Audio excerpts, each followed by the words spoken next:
자, 오늘 이 시간에는 민족유일당 운동과 신간회에 대해서 공부해 보도록 하겠습니다. 그 다음에 그 뒤에 민족문화 수호운동까지 이어서 하도록 하겠습니다.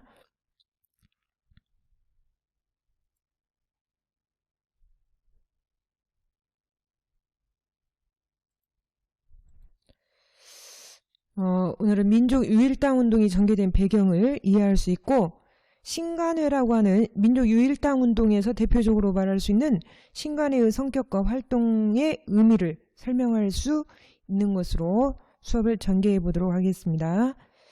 그 당시에 우리 사회에서는 그 당시에는 크게 두 가지의 그 이념이 있었는데, 하나는 민족주의 운동이고 하나는 사회주의 운동이었습니다. 근데 이러한 두 운동이 모두 다 그 해방의 근본적인 정신에 있어서는 조금도 다를 것이 없다. 이념이 좀 다르더라도 우리 민족의 해방을 위해서 우리가 모여야 된다. 뭐 이런 측면에서 당시 동아일보에서 나왔던 이야기가 되겠습니다. 그래서 민족유일당 중에서 특히 그 당시에 그 여러 지역에서 이러한 유일당 관련해서 단체들이 만들어졌는데, 대표적으로 중국 각지에서 민족유일당 촉성회가 만들어졌고, 특히 1926년에 60만세 운동 이후에 민족주의 진영과 사회주의 진영 간의 연대를 공감대가 형성되었다. 그런 측면에서 사회주의 노선에 있어서도 만들어진 단체가 정우회인데, 이 정우회 입장에서 그 민족주의 진영하고 연대를 주장하게 되는데, 특히 민족주의 진영 중에서도 비타협, 그러니까 일제의 식민지 지배를 어느 정도 인정하고 그런 상황에서 자치론과 참정권을 인정받자라고 주장했던 타협적인 민족주의자 말고 우리는 절대 독립을 요구하는 이러한 비타협 민족주의자하고의 연대를 이야기하게 되겠습니다. 그래서 비타협 민족주의 진영에서는 그 자치운동을 비판했다. 이 자치라고 하는 것은 일제의 식민 통치를 인정하는 발판이었기 때문에 이런 건 비판하고, 그 비타협 민족주의자들은 사회주의와 연대를 모색하게 되었다. 그렇게 이야기할 수 있겠습니다. 그래서 표로 정리해보면 우리 교과서 272쪽에도 잘 나와 있는데, 보면은 크게 정리를 한번 해보면 3.1운동 이후에 민족주의계와 사회주의계로 이념이 나누게 되었는데, 그 민족주의 계열에서의 대표적인 활동이 물산장려운동, 밀립대학 설립운동, 전부 다 1920년대 22, 23 이런 때 있었던 민족주의계 실력 양성운동이 되겠습니다. 그런데 이 실력 양성운동의 민족주의 계열에 있어서도 나중에는 이 타협론하고 비타협론 이렇게 두 가지로 나누게 되었는데, 앞에서 이야기한 것처럼 타협론은 일제의 식민 통치를 어느 정도 인정하는 그 기반 위에서의 자치운동이기 때문에 이 분류가 이념이 나누게 되면서 비타협론자들하고 분리를 하게 되었습니다. 비타협론자들은 절대 일제의 식민지 상황을 우리는 인정할 수 없다. 우리는 절대 독립이다. 그렇기 때문에 똑같은 민족주의 계열이지만 이렇게 의견이 좀 나누게 되었고, 사회주의 계열에서 만든 단체 중에 조선 공산당이 있었고, 그 이후에 정우회가 또 만들어지게 되었습니다. 그런데 이 1925년 이후에 조선 공산당이 만들어지고 일제로부터 한 4번에 걸친 조선 공산당의 탄압이 여러 번 있어서, 그 탄압에 있어서 어느 정도 모색을 하기 위해서 이 당시 민족주의 계열의 비타협론자들하고의 그 협동이 합동으로 이루어지면서 하나로 만들어진 단체가 신간회다. 그렇게 이해하면 되겠습니다. 그러니까 신간회를 정리해보면 민족주의계 비타협론자들하고 그다음에 사회주의 계열 합작으로 이루어진 것이 민족유일당의 신간회다. 그렇게 이해하면 되겠습니다.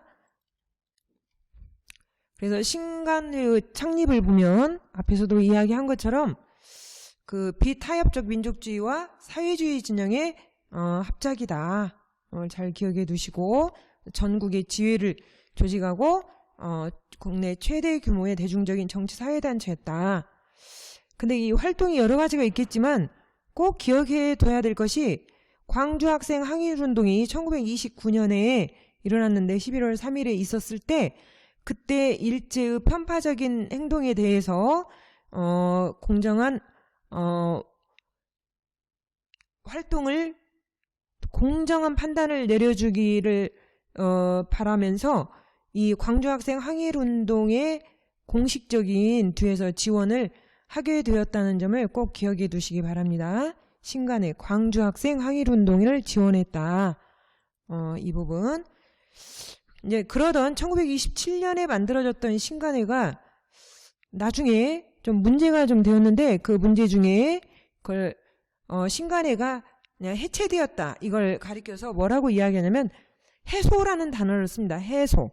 그래서 해소는 어떤 단체나 조직 따위를 없애버리는 것을 해소라고 하는데 아무래도 사회주의 진영 계열이 있고 민족주의 계열이 있다 보니까 이러한 부분에 상당히 불협화음이 좀 있었고 그런 가운데 민족협동전선이 붕괴되었다.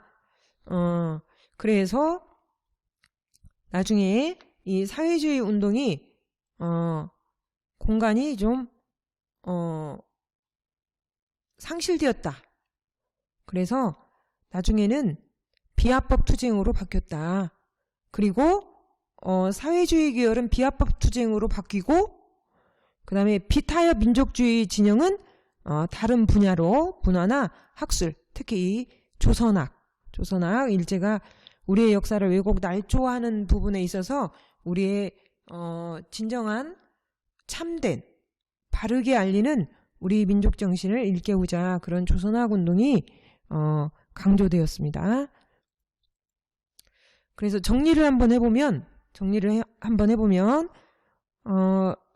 한국독립유일당 북경 촉성회라는 게 있고 정우회라는 게 있는데 그 정리를 해보면 이 두 단체는 다 사회주의 계열에서 만들어진 단체라고 볼 수 있겠습니다.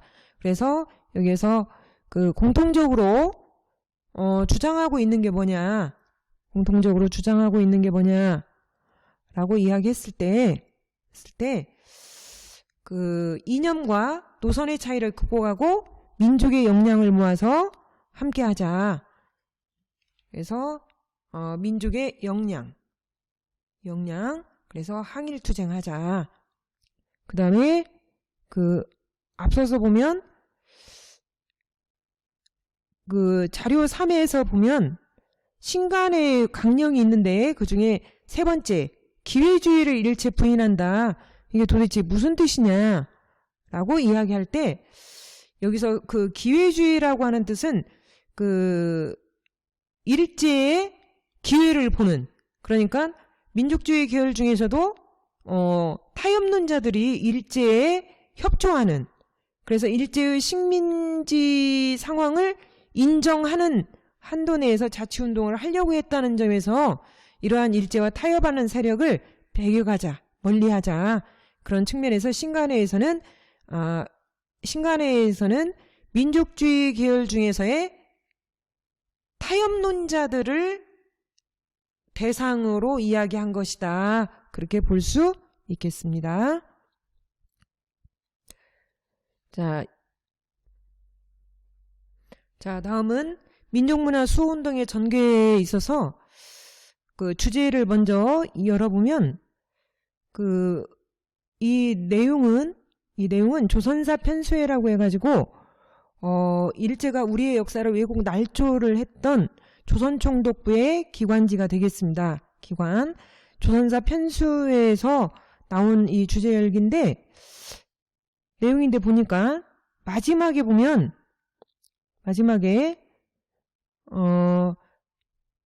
독립국의 옛 꿈을 떠올리게 하는 폐단이 있으며 역사책이 이인심을 어지럽히는 해독은 이로 헤아릴 수 없다. 그러니까 많은 책들이 만들어지긴 했지만 그것이 잘못 저술된 것이다. 라고 이야기하고 한 내용이 되겠습니다. 그러면 정확하게 한번 확인해 보도록 하겠습니다. 일제의 식민사관이 날조됐다. 그러니까 우리 역사를 있는 그대로 이해하면은 본인들이 식민지 하는데 일제의 자신들이 식민지 하는데 어려움이 많기 때문에 우리의 역사를 바르게가 아니라 왜곡되게. 그래서 한국사는 자율적이고 능동적이고 주체적으로 발전한 것이 아니다. 그거에 대한 그 개념으로서 그들이 주장하는 것이 타율성 논입니다. 타율성의 반대는 자율성이죠. 그래서 스스로 역사가 발전하지 못했다. 그래서 남에 의해서, 다른 주변 국가에 의해서 보태서 발전했다. 우리가 그런 것을 타율성론이다. 그들이 주장하는 그것을 다른 말로 이야기하면 반도적 숙명론이다. 그러니까 우리나라의 지리적인 위치가 반도로 되어 있죠. 그래서 우리 민족을 한반도 이렇게 이야기하는데 그 한반도적인 위치가 중국 대륙하고 접해 있고 또 바다 건너 일본하고 접해 있기 때문에 우리는 그 사이에 끼어서 우리가 주체가 되지 못하고 중국에 의해서 또는 일본에 의해서 그렇게 발전이 됐기 때문에 너희의 역사의 발전은 이것은 다른 이웃나라에 의해서 이루어진 것이다. 그렇게 주장하는 것이죠. 근데 그거에 대한 그 반대 입장에서 한번 이야기해 보면, 그렇게 이야기해 본다면 이탈리아 로마 같은 경우도 반도 국가인데 그 반도이면서도 불구하고 바다 건너 아프리카까지 또 유럽 대륙까지 진출했던 예를 본다면 그 지리적인 것을 가지고 역사의 발전의 타율성론을 이야기한다는 것은 좀 문제가 있겠죠. 네, 어쨌든 일제가 우리의 역사를 왜곡 날조하기 위해서 만들어 놓은 것이다. 그렇게 이야기할 수 있고, 두 번째로 정체성론. 정체성론이라고 하는 것은, 정체성론은 말 그대로 머물러 있다. 발전하지 나아가지 못하고 머물러 있다. 그러면 어디에서 머물러 있냐? 너희들은 중세 봉건 사회가 없다. 고대 노예제 사회에서 근대 사회로 뛰었다. 그렇기 때문에 너희의 역사 발전은 발전적이지 못하다. 정체되어 있다. 이렇게 이야기하죠. 원래 이 중세 봉건 사회라고 하는 것은 유럽의 봉건 사회로부터 시작이 되었는데, 예를 들면 일본 같은 경우에 자기네들의 그 무사계급에 의해서 다스려졌던 그런 단계가 있는데, 너희들은 그런 단계가 없이 바로 고대 노예제 사회에서 근대 사회로 갔기 때문에 역사 발전이 머물렀다. 정체성론을 이야기하는 것이고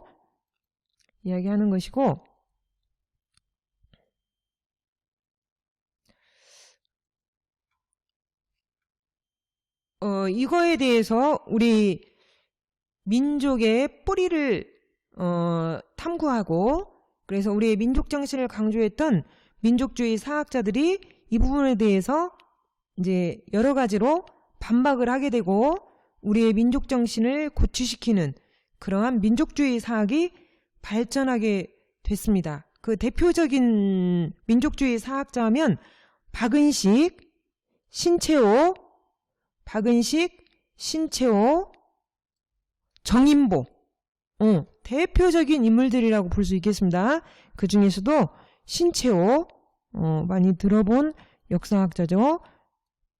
그러면 하나씩 알아보기로 하겠습니다. 그래서 그 민족주의 사학에서 강조하고 있는 것은 민족 정신, 이 민족 정신을 토대로 해서 우리의 독립 토대를 마련하자. 그러려면 뿌리가 중요하다. 이렇게 생각했겠죠. 그래서 우리의 민족의 역사 중에서도 뿌리, 고대사 연구, 이런 부분에 관심을 가지고 연구하게 되었고, 대표적인 역사책들이 조선상고사, 조선사연구초, 그런 것들이 있겠습니다. 네, 아까 앞서서 설명이 조금 보충할 게 좀 있는데, 그 일제가 너희의 역사는 타율성론이다. 스스로는 발전하지 못했다. 그것은 니네의 지리적 위치 때문에 그것은 주변의 도움 없이는 절대 발전할 수 없다. 라고 이야기했지만 그것은 그 중국과의 4대 관계 때문에 그렇게 이야기한 것 같은데, 당시 중국과의 4대 조공 관계는 그 당시에 전근대 동아시아에 있어서 일반적인 외교 관례였기 때문에 중국의 내정 간섭을 받지 않았으며 근대 시기의 식민 지배와는 전혀 다르다라는 것을 한번 확인해 봅니다. 그 다음에 정체성론에 있어서는 물론 우리는 유럽의 영주나 뭐 일본의 무사계급은 없었지만 우리가 조선 후기에 가면서 그 경제 사회적으로 근대 지향적인 변화 발전이 분명히 있었다는 사실을 바탕으로 이야기할 수 있습니다. 그런 것들을 우리가 자본주의의 맹화론이다. 그래서 조선 후기에 우리의 그 사회경제적으로 자본주의가 토대가 발생할 수 있는 그런 사회적인 흐름이 있었기 때문에 충분히 근대 사회로에 넘어갈 수 있는 씨앗이 그 사이에 있었다라고 이야기할 수 있겠습니다. 그 부분이 조금 부족해서 선생님이 좀 참고를 좀 하고, 그 다음에 아까 이어서 그 민족주의 사학자 중에 신채호 선생부터 먼저 이야기하게 되었는데, 특히 선생님이 이제 신채호 선생님을 잘 기억해둬라 그렇게 이야기했는데, 특히 신채호 선생님 같은 경우는 신채호는 그 물론 약간 관념적이고 정신주의적 성격이 좀 강한 부분이 있지만 그러한 민족의 뿌리를 이야기하면서 일제가 주장하고 있는 일선동조론, 그러니까 일본과 조선의 뿌리는 하나다, 뭐 이런 거, 그 다음에 그것은 잘못된 것이다. 우리 민족의 역사는 분명히 여기서부터 시작되었고 이렇게 존재하고 있는데 어떻게 해서 일본과 조선의 조상이 같을 수 있냐, 이런 걸 반박한 것이고, 또 뭐 한때 그 고대 일본에서 뭐 우리 삼국시대에 자기네 그 관리를 파견해서 다스린 적이 있다, 이런 주장도 분명히 그들이 날조에 의해서 이루어진 것이다라고 이야기하고 있습니다. 그래서 신채호 선생 이야기를 한번 해보고, 그 다음에 박은식 선생은 이야기할 때 박은식의 대표적인 이야기를 할 때 혼 이야기를 많이 합니다. 혼, 정신. 우리가 이것을 순순히 우리말로 이야기하면 우리말로 이야기해보면 얼이라고 이야기할 수 있겠죠. 그래서 우리가 흔히 뭐 얼굴, 페이스 이야기할 때 그 사람이 정신이 들어있는 굴이다. 얼굴은.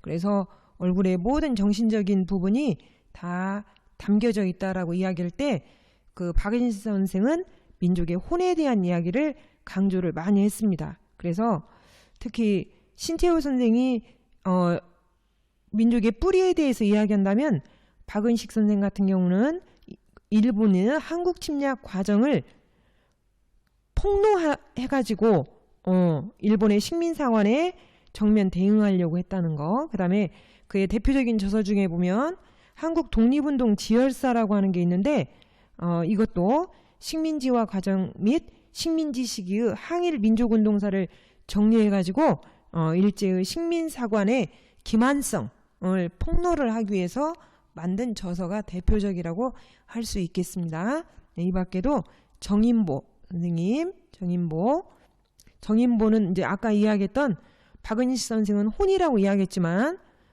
정인보 선생은 얼 이야기를 많이 했고, 얼. 문일평, 안재홍 이런 분이 계시는데, 특히 이 당시에 이 조선학 운동이 강조되었다. 조선학. 그래서 이 조선학이라는 게 도대체 뭐냐?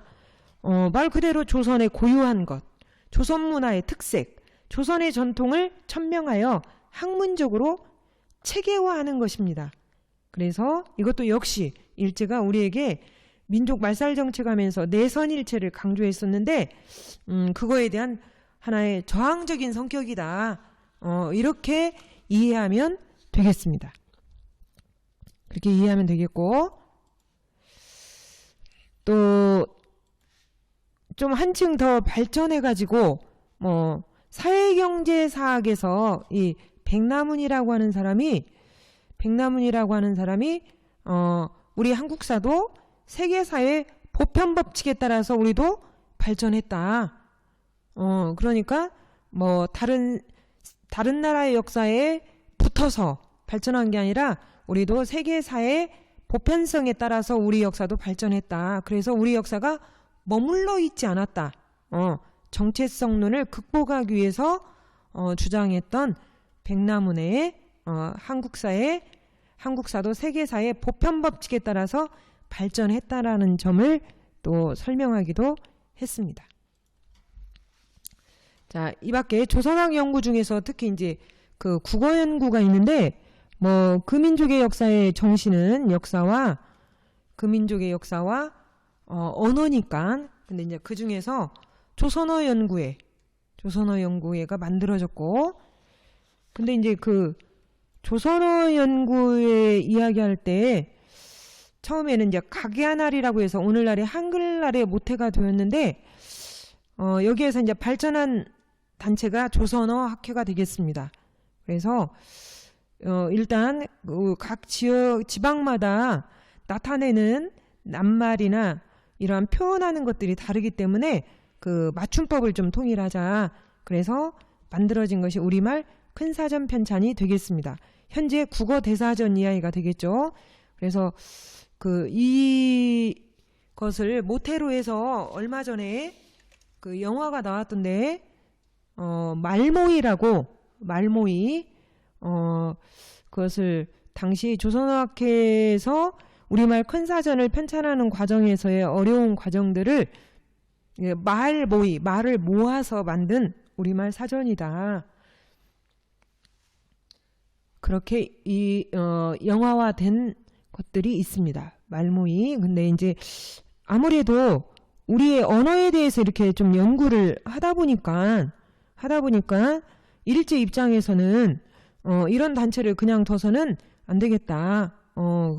식민통치하는데 좀 어렵겠다. 그래서 일제가 날조해서 만든 사건이 조선어학회 사건이 되겠습니다. 원래 이것의 시작은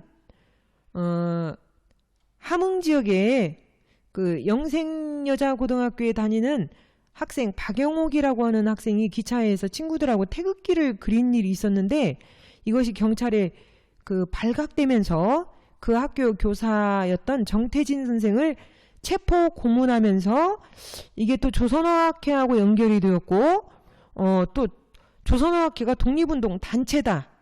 이런 자백을 날조하고 이를 바탕으로 해서 조선어학회 관련자들을 조사 고문했던 사건이 되겠습니다. 이 일로 인해서 그 주역들인 이윤재, 한징 이런 분들이 고문을 당했고, 그 후유증으로 옥중 사망하게 되었고, 대부분의 회원들이 징역형을 받게 되거나 또는 모진 고문 속에서 목숨을 걸어야 됐던 그런 사건이, 그래서 이렇게 해서 지켜낸 조선어 사전 원고를 토대로 해서 1957년에 우리말 큰 사전이 출간되었습니다. 그래서 오늘날 우리가 국어 대사전의 모태가 되었던 그런 단체가 되겠습니다. 그래서 그러한 측면에서 그 탐구 활동을 한번 풀어보면, 그 민족주의 사학이라고 하는 게 도대체 뭐냐? 계속 지금 앞에서 민족주의 사학 이야기를 많이 했는데, 옛사람들이 말하기를 나라는 멸망할 수 있지만 역사는 없어질 수 없다. 역사라는 것은 있는 사실 그 자체니까, 이는 나라가 형체라면 역사는 정신이다. 정신. 형체는 없어질 수 있지만 정신은 없어질 수 없다. 이제 우리나라의 형체는 없어져 버렸지만 정신은 살아남아야 할 것이다. 이것이 내가 역사를 쓰는 까닭이다. 정신이 살아서 없어지지 않으면 형체도 부활할 때가 있을 것이다. 즉 여기서 정신은 나무로 이야기하면 뿌리가 되겠죠. 이것은 박은식 선생이 한국통사에서 주장한 내용이 되겠습니다. 그래서 이 측면에서 자료일을 참고해서 도대체 민족주의 사학이 추구하는 목표가 뭐냐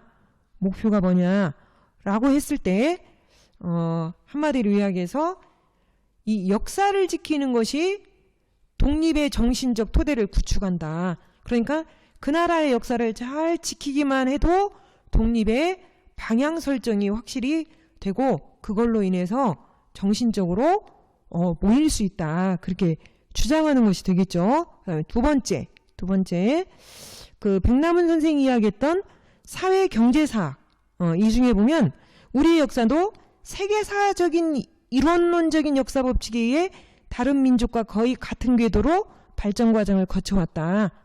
우리 역사의 보편성을 이야기하는 거겠죠.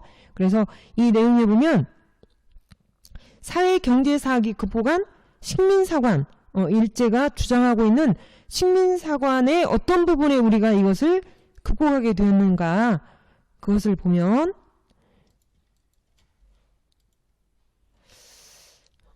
여기에서 볼 때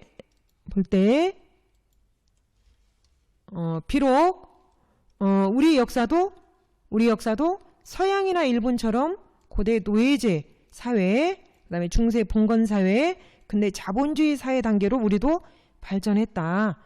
그래서 한국은 봉건 사회를 거치지 못해 스스로 근대화할 수 없다는 식민사관의 주장은 잘못된 것이다.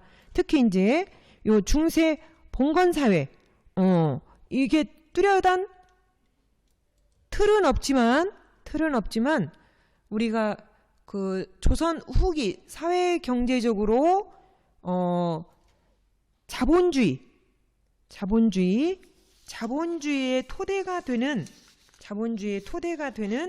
그러한 조선 후기의 사회 발전이 있었다. 그렇게 이야기하는 거죠. 그 부분을.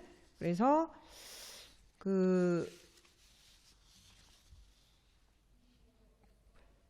사회경제적으로 근대 지향적인 변화 발전이 있었다. 그렇게 이야기하면서 이 부분에서는 자본주의의 맹화론, 우리가 자본주의로 나아갈 수 있는 씨앗이 그 조선 후기 사회에 있었기 때문에 우리가 근데 자본주의로 나아갈 수 있었으니까 우리도 같은 발전 단계에 있었다. 그렇게 이해할 수 있겠죠.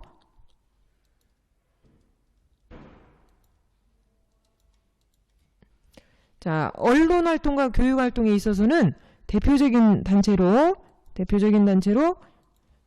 조선일보, 동아일보 이런 단체들 그들의 마음에 들지 않는 기사에 대해서는 삭제, 압수, 정간.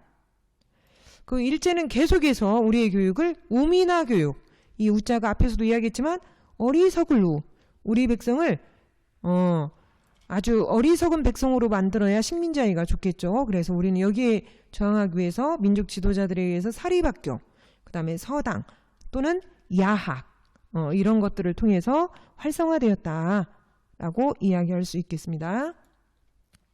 그 다음에 종교 활동에 있어서는 대종교에서는 특히 대종교의 특징 중에는 만주에서의 항일 무장활동에 앞장섰다. 그렇게 이야기할 수 있고, 그 다음에 천도교 하면은 뭐 3.1운동의 주축이 되었다. 불교 대중화. 대개 불교는 산중에 머물러 있었던 경우가 많았기 때문에 현실화를 좀 하자. 개신교는 교육, 의료사업, 특히 신사참배 거부했다. 그 다음에 천주교, 고아원, 양로원, 사회사업. 원불교, 신흥종교로서 당시 일제강점기에서의 우리가 살 길은 경제적인 기틀 뿐이다. 그러기 위해서는 근검전략, 협동단결 이런 것들을 주장하게 됐습니다.